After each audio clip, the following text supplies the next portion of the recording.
O Senhor esteja convosco. Ele está no meio de nós. Proclamação do Evangelho de Jesus Cristo segundo João. Glória a vós, Senhor. Naquele tempo, Jesus foi para o Monte das Oliveiras. De madrugada voltou de novo ao templo. Todo o povo se reuniu em volta dele. Sentando-se, começou a ensiná-los. Entretanto, os mestres da lei e os fariseus trouxeram uma mulher surpreendida em adultério. Colocando-a no meio deles, disseram a Jesus: Mestre, esta mulher foi surpreendida em flagrante adultério. Moisés, na lei, mandou apedrejar tais mulheres. Que dizes tu? Perguntavam isso para experimentar Jesus e para terem motivo de o acusar. Mas Jesus, inclinando-se, começou a escrever com um dedo no chão. Como persistissem em interrogá-lo, Jesus ergueu-se e disse: Quem dentre vós não tiver pecado, seja o primeiro a atirar-lhe uma pedra. E tornando a inclinar-se, continuou a escrever no chão. E eles, ouvindo o que Jesus falou, foram saindo um, a começar pelos mais velhos. E Jesus ficou sozinho com a mulher que estava lá no meio do povo. Então Jesus se levantou e disse: Mulher, onde estão eles? Ninguém te condenou? Ela respondeu: Ninguém, Senhor. Então Jesus lhe disse: Eu também não te condeno. Podes ir e de agora em diante não peques mais. Palavra da salvação. Glória a vós, Senhor. Per evangelica dicta deleantur nostra delicta.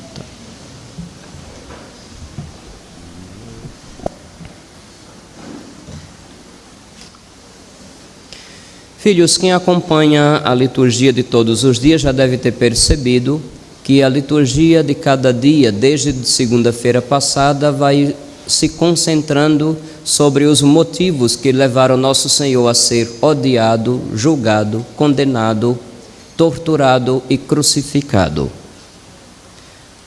Nesse domingo, com essas passagens da Escritura, um último lampejo que nos mostra quem é o Senhor que vai dar a vida por nós. O nome Jesus significa Deus é salvação, Deus salva. Aquele, portanto, que veio como sendo a nossa salvação, deixou bem claro que não é Ele a nossa condenação. Tal como, talvez, aqueles que acusaram aquela mulher pega em adultério queriam insinuar. O que é interessante é que, se ela foi pega em adultério, devia ter um homem safado também com ela, né? Não sabemos, porque justamente foi ela. Vai ver, o cara era mais forte, eu tinha alguns amiguinhos entre os acusadores. Ou seja, essa mania de proteger os amiguinhos não é coisa somente dos tribunais em certas nações aí no mundo, não. Já naquele tempo existia. Pois bem,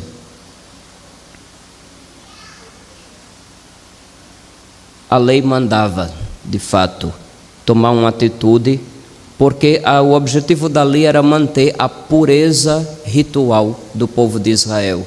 Não podia haver mancha de pecado ou de impureza no meio do povo.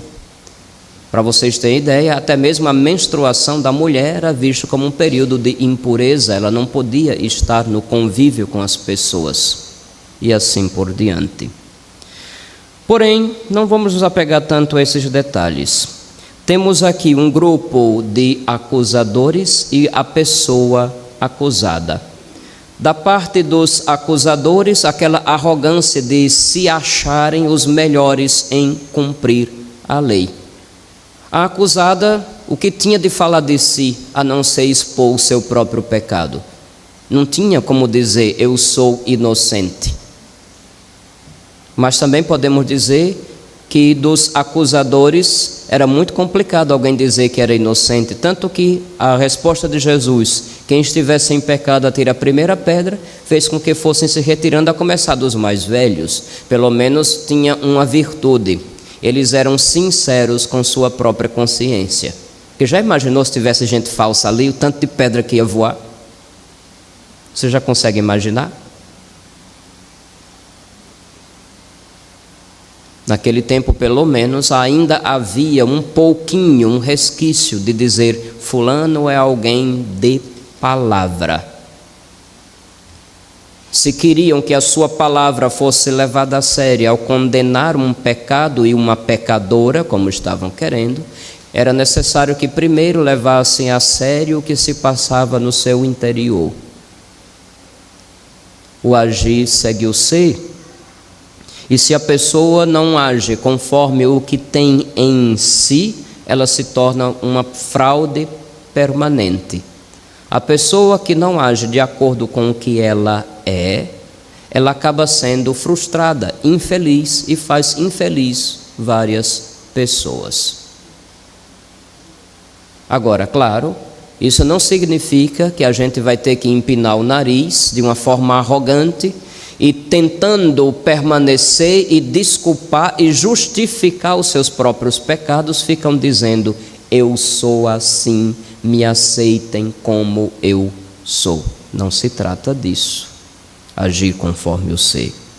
Deus nos criou para coisas grandes, para o que é bom, para o que é verdadeiro, para o que é justo e, por que não dizer, para o que é santo. À medida em que nós realizamos na nossa existência verdade, justiça, bondade e santidade, seremos coerentes com todas as capacidades da natureza que Deus criou. Se nos reduzimos a um vício, se nos reduzimos a qualquer coisa de egoísmo, nós não vamos realizar todas as capacidades da natureza nossa, criada por Deus, e não seremos felizes. A pessoa pode se enganar de que está bem, mas não estará, porque Deus nos criou para realidades outras, não para o mal, não para o pecado, não para a falsidade, não para a injustiça. Acusadores e acusadas. A palavra do Senhor coloca um pouco mais de luz na situação. A acusada só poderia dizer de si: eu pequei. Ou dizer isso de forma arrogante, no sentido aceite, me engula, ou simplesmente bater no peito: eu pequei. Talvez eu mereça realmente isso de ruim que estão querendo fazer comigo. A acusada só poderia pedir perdão, implorar uma clemência, implorar a misericórdia de quem estava ali. Ela permaneceu em silêncio, porque estava diante da própria misericórdia e nem se tocava. Talvez o medo a tenha travado. Mas aquele que é a salvação que Deus dá ao seu povo não poderia jamais ser a condenação. Ninguém te condenou, mulher? Não, Senhor, ninguém. Eu também não te condeno, porque Ele veio para salvar, não para condenar. Se alguém se condena, é por culpa própria. Deus não manda ninguém para o inferno, até porque nem foi Deus que criou o inferno. Tem gente se arregalando os olhos ali, eu estou vendo. Quando eu digo que Deus não criou o inferno, não estou exagerando, não. O inferno surge como consequência lógica do pecado dos anjos e da humanidade. É a consequência lógica, porque o que é o inferno?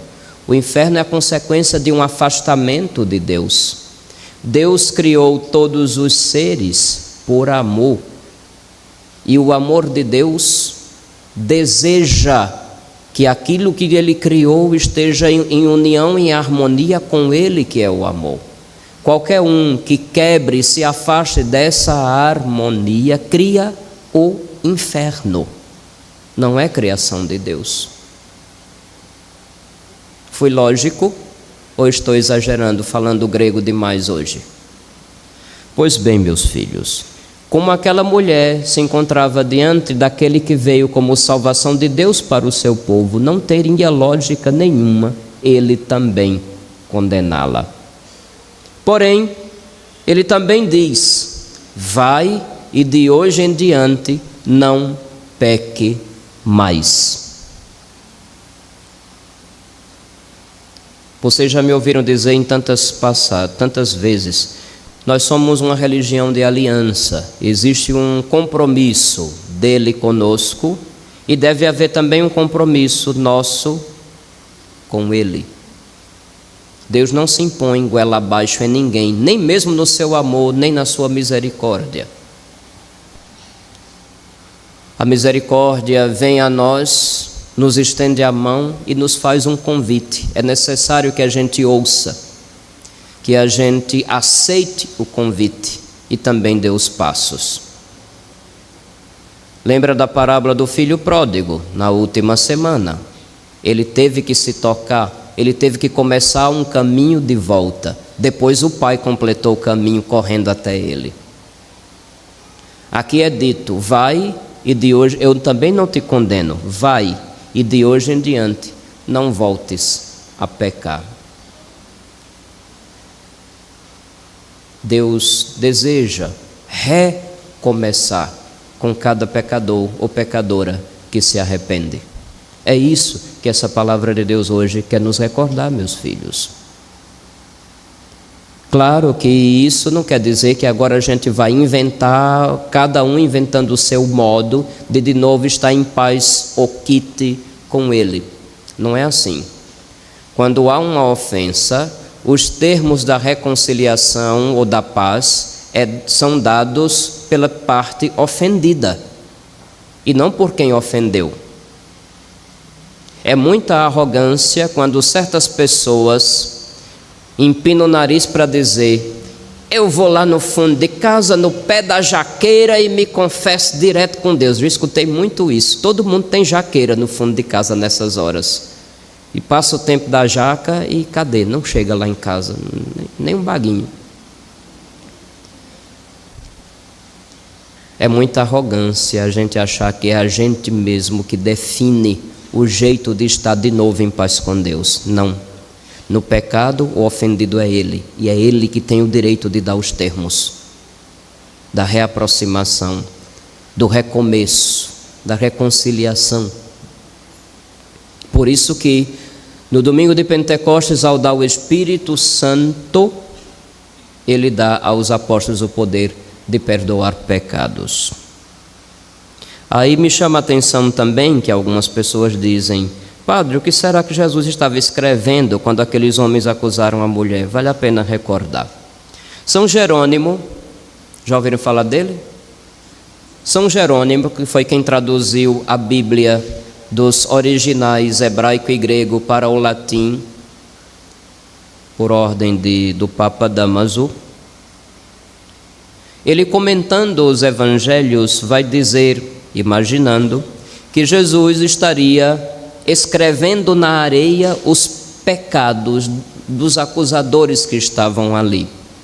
É curioso pensar desse jeito, porque o que se escreve na areia, com um sopro se apaga. Tem uma certa lógica nisso aí, porque é justamente com o sopro do Espírito sobre os apóstolos que o poder de apagar os pecados é dado à igreja. Olha lá no Evangelho de São João, no domingo de Páscoa a gente vai ouvir: Jesus soprou sobre eles e disse: recebam o Espírito Santo, a quem vocês perdoarem os pecados, eles serão perdoados. Estão lembrados? Com um sopro. Deus costuma escrever nossas ofensas na areia, mas para que Ele sopre é necessário que a gente diga, batendo no peito: eu sou pecador, eu estou arrependido, como eu gostaria de recomeçar. Isso é o necessário. Porém, tem sim um itinerário a se cumprir. No catecismo fala-se dos atos do penitente. Já ouviram isso? Vamos ver se a catequese de vocês foi boa. Quais são os atos do penitente? Do penitente? Até agora ninguém errou. Meu Deus do céu. Se a gente pudesse traduzir para uma linguagem mais simples, eu diria assim, que Para o sacramento da reconciliação com Deus, são necessários 5 passos. Eu prefiro dizer assim. Primeiro, exame de consciência. O que é isso? É eu ter diante de mim os mandamentos de Nosso Senhor e comparar a minha vida com aquela vontade de Deus expressa, porque Ele é que tem o poder de definir o que é o bem e o que não é. Não sou eu. É triste quando a pessoa vai se confessar e diz: ai, padre, de tudo que eu fiz, eu acho que o mais grave é tal coisa, porque isso aqui é o que mais está me incomodando. E o resto, infeliz, não incomoda não? Tua preguiça não te incomoda? Tua mentira não incomoda? Tantas outras coisas. É o achismo tomando conta de tudo. Não é o seu achismo que vai definir o que é pecado e o que não é. É a lei de Deus. A primeira coisa que deve acontecer é um exame de consciência. Seguido do segundo ato, o arrependimento. O arrependimento, os santos chamam de a dor da alma, porque sabe-se ter ofendido a Deus e ao próximo. Sabe-se que aquele caminho conduz à desgraça e não vale a pena continuar por ele. Alguns se arrependem por amor a Deus e ao próximo, outros se arrependem por medo da condenação, por medo de um castigo. Quantas vezes acontece, não? Então, o arrependimento, ele acontece com a contrição. A contrição pode ser perfeita por amor a Deus ou imperfeita por medo do castigo pelo pecado. E ao arrependimento segue um propósito de emenda. O que é isso? Cada pecado tem uma virtude oposta.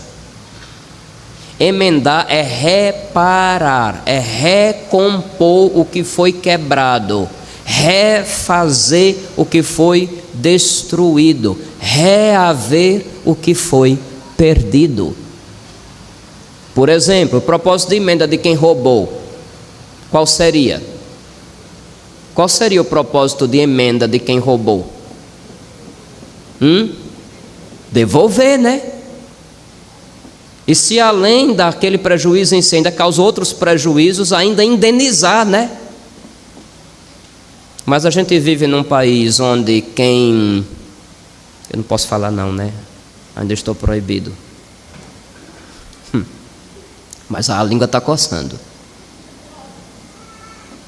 A gente vive num país onde, além de não se devolver, ainda se foi premiado. Dá para entender isso? Paciência. Qual é a reparação, por exemplo, de quem fofocou e falou uma mentira sobre o próximo? Qual seria o propósito de emenda de quem tem a língua venenosa? Não vá dizer puxar a língua e cortar fora, não. Porque senão, Deus do céu, quanta gente estaria hoje em dia. Qual seria a reparação, o propósito de emenda? Para cada pecado tem uma virtude oposta.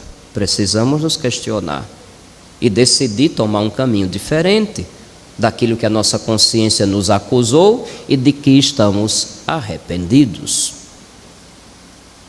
Depois, a acusação dos próprios pecados. Na confissão você não vai para contar história, você vai para se acusar. Eu sou o culpado. Eu fiz tal e tal e tal e tal coisa. Quem não é capaz de admitir seus próprios erros, não é capaz de convivência nem de amor. Eu sou o culpado. Aí de novo eu me lembro de certos governantes lá do Caribe, que além de nunca admitir que é culpado, se declara inocente e ainda se diz a alma mais honesta do mundo. Acusação. Se vai ao sacerdote porque ali é que, através do sacerdote, está agindo aquele sopro do Espírito que Jesus deu aos apóstolos no dia da ressurreição, dizendo: a quem vocês perdoarem, serão perdoados. E por último se cumpre a satisfação, também chamada de penitência. Penitência, minha gente, não é pagar pelo perdão. Penitência é eu começar, por atos concretos, a devolver a Deus o amor que eu neguei a Ele quando escolhi pecar. Penitência é eu já começar os atos de uma vida nova, onde o mal e o pecado não têm vez. Pensemos nisso com um pouco mais de seriedade. Aquele que é misericórdia deseja chegar até nós. Vai e de hoje em diante não peque mais. Eu estava tentando ainda me lembrar de um filme antigo do cineasta Robert De Niro. Já ouviram falar dele? De Niro, Robert De Niro, cineasta famoso, quem gosta de filme sabe. Naqueles filmes antigos onde ainda aparecia a fé sendo vivida, que hoje em dia o que mais tem é safadeza, ficção científica, loucuras, mas houve um tempo em que era comum, num ou noutro filme, aparecer um sacerdote se comportando como sacerdote. Era comum ver em algumas cenas as pessoas indo ou vindo de uma missa. E num desses filmes tinha uma cena de um garoto, acho que de 9 anos, que era testemunha de um crime, de um assassinato. Com medo da família sofrer represálias, quando foi perguntado pelos investigadores, ele disse que não tinha noção de quem tinha cometido o assassinato. Mas ele ficou com drama de consciência, porque não disse, não testemunhou como deveria. Ficou com drama de consciência e foi se confessar. Lá, entre as peripécias de menino, ele também confessa que, sem dizer os nomes, que testemunhou um assassinato, que viu quem foi, mas omitiu na hora de testemunhar. No final de tudo, o padre passa a penitência de uns Pai Nossos. E é interessante, a cena mostra o garoto saindo do confessionário indo fazer a penitência e uma voz de fundo diz assim: que maravilha é ser católico, porque em cada confissão Deus nos dá a chance de começar do zero.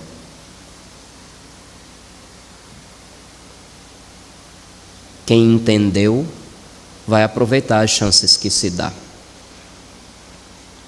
Eu estou aproveitando essa ocasião, meus filhos, para falar desses assuntos propriamente, porque na próxima quinta-feira, dia 10, haverá na nossa paróquia mutirão de confissões. Então já estou dizendo o que é que vocês devem fazer. Não chega aqui de improviso para inventar a história. Ai, deixa eu ver se eu me lembro. Dá vontade de puxar as orelhas quando eu vejo uma pessoa dizendo na confissão: ai, não sei, o que é mais? Deixa eu ver se eu lembro. Merece um puxão de orelhas. Exame de consciência, arrependimento, propósito de emenda, acusação dos próprios pecados e cumprir a satisfação ou penitência. Começar já os atos de uma nova vida. Vai e de hoje em diante não peques mais. A consequência do pecado, nosso Senhor toma para si. A não ser que a gente não abandone o pecado e leve ele até as últimas consequências na nossa própria pele, na nossa própria alma. Aí são outros 500, cada um é responsável pelo que terá que arcar. Agradeçamos a misericórdia de Deus e aproveitemos todas as oportunidades que o Senhor nos dá para nos levantar de novo, para começar do zero. Louvado seja nosso Senhor Jesus Cristo.